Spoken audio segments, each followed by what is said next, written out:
For years, China has provided its technology giants free rein to basically do whatever they want, which has boosted their economy to rival that of the United States. Along with this, China has minted hundreds of new billionaires and is currently home to over 1,000, the most of any country in the world. But trouble's coming. Today, we're looking at what Xi Jinping's crackdown on Chinese tech firms means, so stay with us. First and foremost, who is Xi's government targeting? The Chinese Communist Party is the all-seeing, all-knowing authority in one of the world's most populous countries. Their goal is to maintain the status quo, and they do that by silencing any dissenters. Anyone can be a target if they become too big or too loud. The party will do what they have to, and big tech is no different. Just ask Jack Ma. Ma's company, Alibaba, he also owns Ant Group Company, was targeted last year by the authorities for no other reason than it had grown too big. This is all well and good if the government's looking into affairs such as tax avoidance, which these big businesses are experts at, but that is not all they're doing. They're harassing company owners such as Ma and others like Wang Xing, owner of Meocean, in what is little more than a show aimed at reasserting their dominance. The government's Ministry of Education all went after companies such as TAL, who are involved in the private education market. Like its neighbor Korea, competition to get into the country's top universities is extremely strong. So after-school academies have recently been targeted, such as the size of the market. Other tech firms that have been targeted include Didi, China's version of Uber, TikTok owner ByteDance, and telecoms giant Huawei. The scale of this crackdown is truly massive and terrifying if you happen to see one of these companies' owners. So how exactly are they cracking down? Stay with us to find out. Xi's government has handed down massive fines and forced restructuring. Earlier this year, the government decided to impose orders on companies, forcing them to assess data security issues, which is probably actually a bonus for their customers. Late last year, Ma's Ant Group was stopped from going public, which would have netted the company billions of dollars. In talks with the government before the announcement, Ant Group had agreed to change its heading and become a financial holdings company, which meant it would be subject to the same strict laws imposed on banks. This all went down before Jack Ma went missing for 3 months, so we can only speculate as to what the government was doing with him during this time. What do you think happened to him? Alibaba was hit with a monster $2.8 billion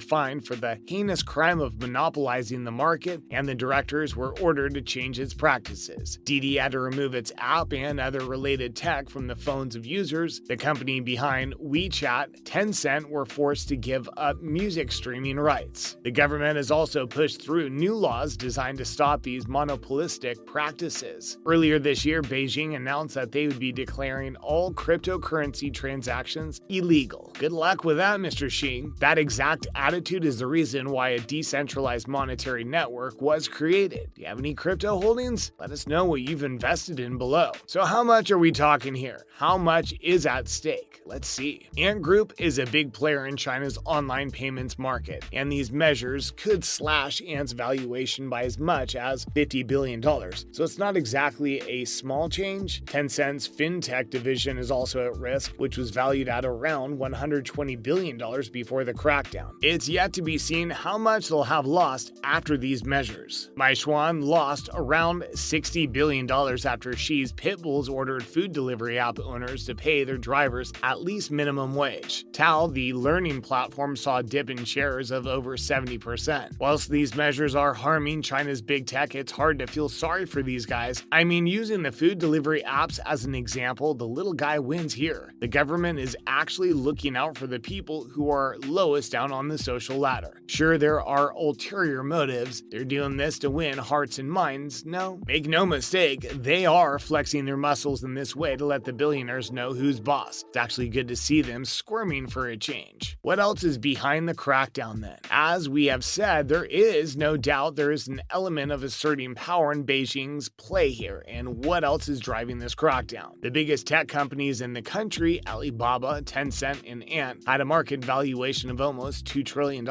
This is an insane amount of wealth. The problem here is that they have easily outgrown state-owned businesses like Bank of China as the country's most valuable. The government has obviously become concerned at the influence these companies have garnered online, which they have zero control over. Beijing has claimed they're concerned with the mass data the companies are harvesting, which is just just another way for them to assert control under the guise of being the good guy. They've used this premise to investigate companies such as Didi, and Xi's government is now blaming social issues in the country on the online community. I mean, that's a bit of a stretch. Good luck trying to convince people of that one, Mr. Xi. Is this a surprise then? Stay with us to find out. Well, kind of, yes. The government facilitated the rise of these companies by letting them go through their own and essentially taking a hands-off approach, which must have been hard for a communist government to do. It was in their interest, however, as the economy benefited massively. China's Great Firewall, which blocks outside influences such as Facebook and other Western social media platforms, allowed their own versions, Weibo and WeChat, to flourish. By cracking down on these companies, the government is essentially shooting themselves in the foot and running the risk of these measures having a negative effect on their economy. Do you think it's a good idea for China's government to be acting in this manner? Do any of these firms run the risk of being broken up then? Stay tuned. As we mentioned earlier, Ant agreed to a restructure which seemingly has them out of hot water for now. But what about the rest? Alibaba has said that they are unaware at this time of any impending investigations into their practices, but that doesn't mean they're safe. Communist governments have a history of doing whatever they want, whenever they want. Beijing sees Alibaba's media assets, including the South China Morning Post, as a huge threat, so for them not to be concerned about the government would be a wrong move. They also own a stake in Weibo, and the government has been quoted as saying that they would like the company to sell one of them. So Alibaba certainly is at risk of being broken up. You use Alibaba? What have you bought off there recently? Weibo has been fined by the internet watchdog for deleting posts referring to a scandal involving a high-ranking Alibaba executive, and rightfully so. They cannot pick and choose what news the public gets to see and then complain about the behavior of the government in the same breath. Firms are beginning to toe the line in response to Xi's crackdown, which is exactly what the administration were hoping for. They're beginning to restructure their business practice. For example, the education tech sector is changing how they market their services and their charges. So how is big tech responding? Stay with us to find out. As we mentioned, they are beginning to fall in line for now. This sort of thing is a relatively common occurrence in China. When the government says jump, sometimes they just have to ask how high. Some companies have been forced to scrap expansion plans, including the IPO of Shuanghangshu, a young e-commerce company, which would have netted the company some serious money. A merger of video game streamers was also shelved, which would have been worth around $6 billion.